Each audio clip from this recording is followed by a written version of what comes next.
మేము తెలుగు యువత కనిగిరి. ఈ మధ్య కనిగిరిలో ఒక సినిమా షూటింగ్ జరిగింది.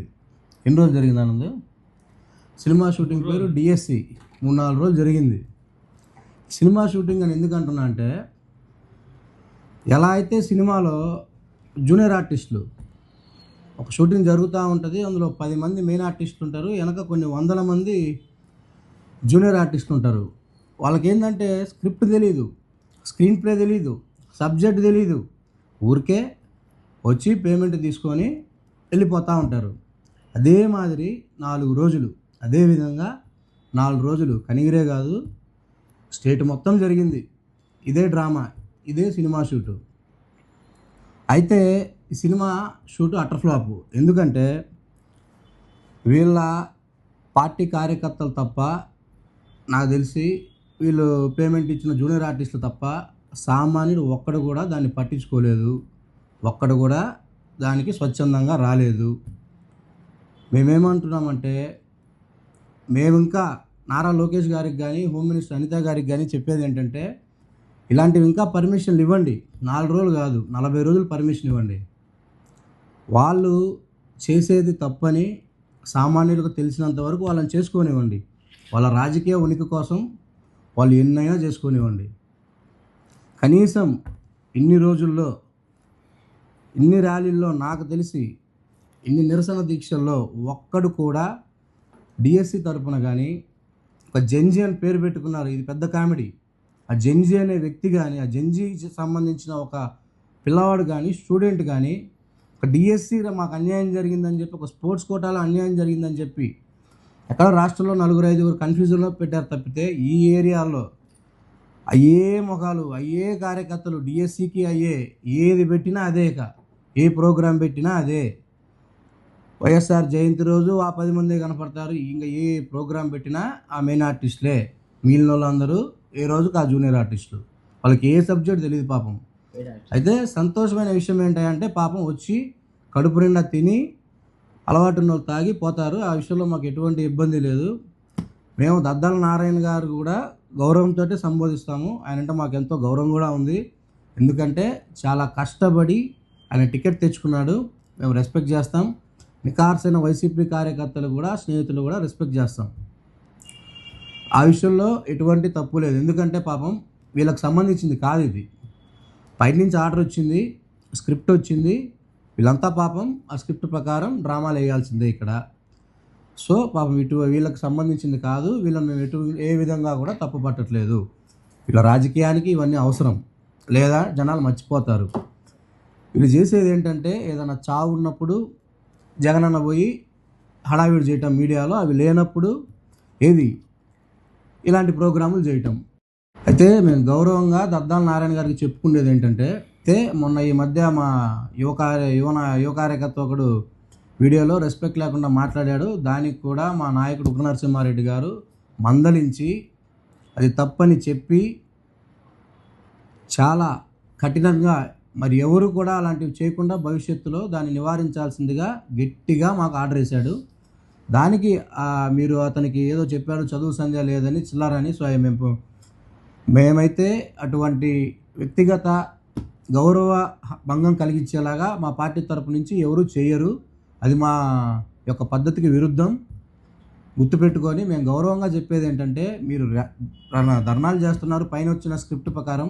అయితే స్క్రిప్ట్లో లేనిది మీరు ఒకటి యాడ్ చేశారు, ఎక్కడా లేనిది ఐటీడీపీ అనే పదం. ఐటీడీపీ వాళ్ళకి ఉద్యోగాలు వచ్చినాయని మా కనిగిరి ఐటీడీపీ సైన్యం అంతా కూడా ఆ రోజు ప్రెస్ మీట్ పెట్టారు. పెట్టని వాళ్ళు చాలామంది చెప్పారు. రాష్ట్రంలో కనిగిరే కాదు, ఎక్కడా కూడా ఒక్క ఐటీడీపీ వ్యక్తికైనా కార్యకర్తకైనా ఉద్యోగం వచ్చిందని మీరు నిరూపించగలరా అని సవాల్ విసిరారు. మీరు నిరూపించలేదు. ఇది మీరు చేసిన తప్పు, దద్దాల నారాయణ గారు, కనిగిరి ఇన్ఛార్జ్ గారు. సో ఇది మీరు నిరూపించలేదు, ఫస్ట్ పాయింట్. రెండో పాయింట్, అక్కడ జెన్జీకి సంబంధించిన వాళ్ళు ఎవరూ లేరు. థర్డ్ పాయింట్, డిఎస్సిలో అన్యాయం జరిగిందని చెప్పిన వాళ్ళు ఒక్కరూ లేరు. మీరు ఇదే ర్యాలీలు చేసుకుంటే 40 రోజులు చేసుకోండి, మాకు ఇబ్బంది లేదు. ఒకవేళ భోజన ఖర్చులు మీకు పెరిగిపోతే మా అన్నా క్యాంటీన్ ఉంది, మా ఎమ్మెల్యే గారి యొక్క సహకారంతో అన్నా క్యాంటీన్లో మేము భోజనాలు కూడా పెట్టిస్తాం వచ్చిన వాళ్ళకి, ర్యాలీలకి ఇబ్బందే లేదు. ఇంకోటి ఈ వైఎస్ఆర్ కాంగ్రెస్ పార్టీ జగన్మోహన్ రెడ్డి గారు చేసేది రాజకీయం ఏందయ్యా అంటే, ఎప్పుడైతే వీళ్ళు డిఎస్సి 5 ఏళ్లలో ఒక్కసారి కూడా పెట్టడానికి వీళ్ళు కుదరలేదు, ఫ్లాప్ అయ్యారు. ఇచ్చిన వాగ్దానం ప్రకారం వీళ్ళు డిఎస్సి ఇవ్వలేకపోయారు. మన పార్టీ లోకేష్ అన్న ఏ రోజైతే పాదయాత్రలో డిఎస్సి పెట్టి తీరుతాము, ప్రతి సంవత్సరం పెట్టి తీరుతామని ఒక హామీ ఇచ్చారు. రాగానే 6 నెలల్లో డేట్ వదిలాడు, ఎగ్జామ్ పెట్టాడు, 16,000 చిల్లర ఉద్యోగాలు కల్పించాడు. వాళ్ళ పార్టీకి వాళ్ళు ప్రశాంతంగా ఉద్యోగాలు చేసుకుంటూ మొన్న వచ్చిన రిజల్ట్స్ అయితేనేమి ప్రైవేట్ స్కూళ్ళకు ధీటుగా వాళ్ళతో పోటీపడి, ఇది గుర్తుపెట్టుకో, ఎప్పుడు లేని విధంగా ప్రభుత్వ పాఠశాలల్లో ఉత్తీర్ణత శాతం చాలా పెరిగింది. ఇందులో మొన్న సెలెక్ట్ అయిన డిఎస్సి వాళ్ళ కృషి కూడా ఎంతో ఉంది. మీరు ఈరోజు ఎలాగైతే మీరు డిఎస్సి ఇవ్వలేకపోయి మేము ఇచ్చాం కాబట్టి వీళ్ళందరూ ఎలా మీకు ఓటేయరని చెప్పి, ఇదంతా మా ఓట్ బ్యాంక్ అవుతుందని చెప్పి ఒక అభద్రతా భావంతో, కేవలం ఒక అభద్రతా భావంతో మీరు ఈరోజు ఆ 16,000 చిల్లర మందిని ఇబ్బంది పెడతా ఉన్నారు. ఇది నిజం కాదా? ఇది నిజం కాకపోతే జరిగిన 1.5 సంవత్సరానికి మీకు ఈరోజు డిఎస్సి గుర్తొచ్చింది. ఒక్క సాక్ష్యము లేదు, అన్ని ఫేక్ సాక్ష్యాలతోటి మీరు ఈరోజు ఈ ప్రోగ్రాం చేస్తూ ఉన్నారు. పబ్లిక్ని మీరు సిబిఐ ఎంక్వైరీ అడుగుతూ ఉన్నారు. ఏ పని లేక కూర్చున్నారా సిబిఐ ఎంక్వైరీ? హైకోర్టు మీరు చెప్పిన ప్రతీదీ, హైకోర్టు కానీ ఏ కోర్టు కానీ అసలు కనీసం అది కేసుని కన్సిడర్ చేయడానికి కూడా తీసుకోలేదు. ఎందుకంటే మినిమం సాక్ష్యం కూడా లేదు. మీకు అసలు స్పోర్ట్స్ కోటా అంటే తెలుసా? మీకు బ్రిడ్జ్ గేమ్కి పేకాటకి తేడా తెలియదు. ఆ స్పోర్ట్స్ కోటాలో రిజర్వేషన్లో హారిజంటల్ రిజర్వేషన్ అంటే తెలియదు. 3% ఎందుకు ఇచ్చారో తెలియదు.